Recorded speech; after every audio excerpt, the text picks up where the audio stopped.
now, dear friends, Chris Wiernicki, the CEO and Chairman of ABS, is going to deliver the keynote address. Thank you for being a partner of this event. We just had another great event together in London a couple of weeks ago, so we follow each other very successfully. Nicholas, I spend more time with you than I do with my wife. Good morning. It is great to be here. It's great to see so many leaders. And ladies and gentlemen and honored guests here, I want to thank you very much for your time today and the opportunity to speak to you. This morning, I am going to primarily focus on one topic, and that is leadership. Because I think that leadership going forward, we're going to need. We're going to need decisive, clear, and strong leadership. So let's take a moment to consider where we are as an industry. Emissions are rising, compliance costs are soaring, technology innovation is outpacing regulation, and consensus on a way forward is lacking. This is not business as usual. It's a moment that demands more than operational excellence. It demands strategic clarity. Quite frankly, it also demands courage. And above all, it demands leadership. Leadership that is grounded in safety, guided by realism, and capable of aligning ambition with execution. All of us are caught in a moment of strategic tension, where powerful forces are pulling in different directions, creating an uncertain and often contradictory landscape. Ambitious decarbonization targets, evolving regulation, constrained fuel availability, and the practical realities of operations at sea. Without steady leadership to align these forces, we risk creating confusion, fragmentation, and gaps in safety. Our choices today will shape safety behaviors and operational norms for years to come. If we rush change without ensuring the right infrastructure, the right training and governance, ambition can outpace the industry's ability to implement it safely. It will be down to leadership to set the pace, sequence transition pathways sensibly, and ensure that safety is a guiding principle behind every policy and investment. And leadership must recognize two simple truths. First, safety is not a cost to be balanced against progress. It is the condition that makes progress possible. And second, the choices we make now about fuels, about technology and regulation, quite frankly, will define safety behaviors for decades. We cannot let ambition outpace the physical infrastructure, systems, training, and governments required to support it. We are being asked to decarbonize quickly. In fact, very quickly. But there's nothing wrong with that. But speed without alignment, without fuel availability and scalability, without robust regulation and clear enforcement, risks unintended safety and economic outcomes. So as you can see, ladies and gentlemen, this is a leadership moment. We need leadership from the IMO. We need leadership from the IMO member states. Leadership needs to be careful not to undermine the very progress we seek to achieve by monetizing carbon without producing meaningful decarbonization. The IMO has a critical role in delivering a unified global regulatory framework, something that the industry needs if we are to avoid the fragmentation and inefficiencies arising from a patchwork of regional regulation. And this is important. This is actually very important. But it is equally important that we get this right. The IMO needs to ensure the net zero framework proposal balances aspiration with action. Otherwise, we risk undermining the very progress we seek to achieve. We need to be careful to avoid unintended safety and economic consequences that change safety behaviors. So let me be crystal clear. The IMO's framework is vital, but the proposed net zero framework really needs to be carefully thought through in terms of how the pieces fit together. Because you see, the sequence and timeline of affordability and scalability of zero carbon and carbon neutral fuels needs to be rationalized in the context of fuel compliance costs and timelines. Leadership needs to understand the calculus to get to net zero by 2050 and ask itself two very important questions during the current regulatory framework development and acceptance process. One, when will we have 10 times more renewable energy than we have today? And two, when will we have 100 times more carbon capture capability than we have today? Because you see, the answers to these two questions will drive the timeline of any blue or green future fuel availability, and more importantly, impact the bridge to get us there. So as you can see, leadership will determine and dictate the way forward. Leadership will need to own this to make sure it gets the transition right. So we need to think through this. Today, LNG adoption, green fuel scaling, and technology development are advancing within a regulatory landscape that is evolving, but still requires further alignment to address safety, availability, and the lack of supporting infrastructure. LNG and biofuels are mission critical to any success and should not be overlooked, overpenalized, or discarded in the net zero regulation. They have a place in this story.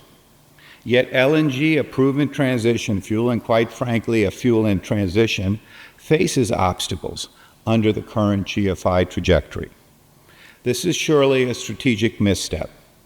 We are overlooking viable transitional fuels with established safety records and supporting infrastructure, while placing significant reliance on technologies that are still maturing and, more importantly, are not yet scalable or available.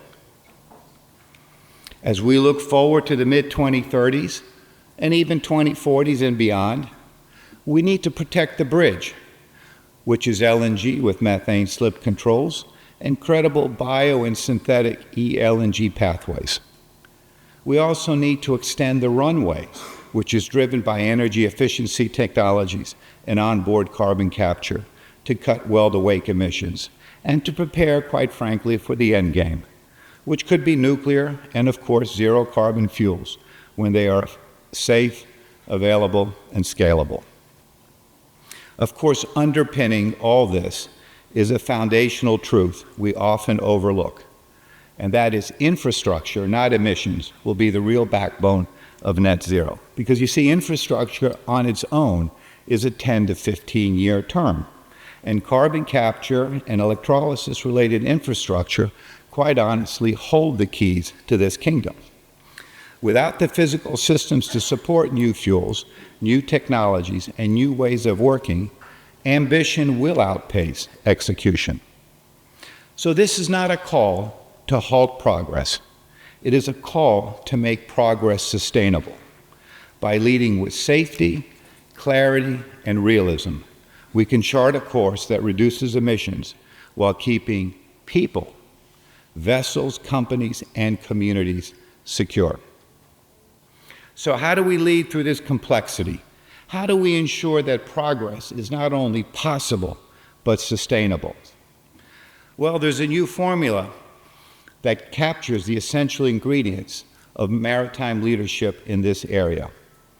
This formula captures the totality of the leadership decision and recognizes that success is more than just a well-to-wake target and associated compliance cost. This formula is all about the percentage of success is directly proportional to four things in the numerator: the percentage of technology times the percentage of innovation times the percentage of change times the percentage of well-trained people, all underpinned or divided by the percentage of risk. And this is to ensure risk in terms of a well-managed and well-thought-out transition that does not leave behind shipping companies. So let's break this down very quickly. Technology is the engine. It powers transformation, accelerates productivity, and opens new frontiers. We get that. But technology alone isn't enough, because without innovation, it's just potential waiting to be unlocked. Innovation is the spark that turns tools into solutions and ideas into impacts. Then comes change. A constant market shifts. Expectations evolve. And disruption, quite frankly, as we all know, is the new normal. We are learning to embrace change going forward. Embracing change isn't optional, it's essential. The organizations that thrive are those that don't just adopt a change, they lead it. But change and levels of change must be managed so that the boundary conditions of safety, fuel availability, scalability, and supporting infrastructure are rationalized and are in place. But even the best technology, the boldest ideas, and the most agile strategies fall short without the right people. Well-trained people are the multiplier in this equation. They bring the skills, the mindsets, and the resilience to turn ambition into action. Investing in people through learning, development, and empowerment isn't a cost. It is a catalyst. And finally, there's risk. Every opportunity carries it, but when you divide your efforts by risk, by managing it, understanding it, and preparing for it, you don't eliminate uncertainty, but you do make it manageable. So risks become a factor, not a barrier. This is more than a formula for success. It's a mindset. It reminds us that success is not about any single breakthrough or policy. It's about how we combine our strengths, how we manage uncertainty, and how we prepare our people. It's about recognizing that technology alone is not enough, that innovation must be grounded in operational reality, and change must be supported by training, infrastructure, and governance. And it's about understanding that risk is not something to be ignored or wished away. Risk is real. It must be actively managed, intelligently divided across every decision we make. So the leaders of our industry must resist the temptation to chase speed at the expense of coherence. Instead, we need leadership with clarity, sequencing transition pathways that are technically sound, economically viable, and above all, safe. This is not about slowing down, but it is about building momentum that is sustainable, resilient, and inclusive of the full spectrum of transitional fuels, technologies, and human capability. In conclusion, I would like to remind everybody, success is a team sport. And this is a defining leadership moment for our industry. Our leaders need to approach it as if they were building a ship, quite frankly. Systematic, explicit, specific, and achievable. We want, and quite frankly need, a global IMO net zero framework to work safely and effectively with all the elements in its playbook sequenced in the right way to eliminate as much uncertainty as possible and provide a smooth fuel transition flight path for industry, not a disconnected, expensive way forward that is not aligned with commercial or technical gravity. We want to build a ship. So let's go and build a ship. Thank you very much.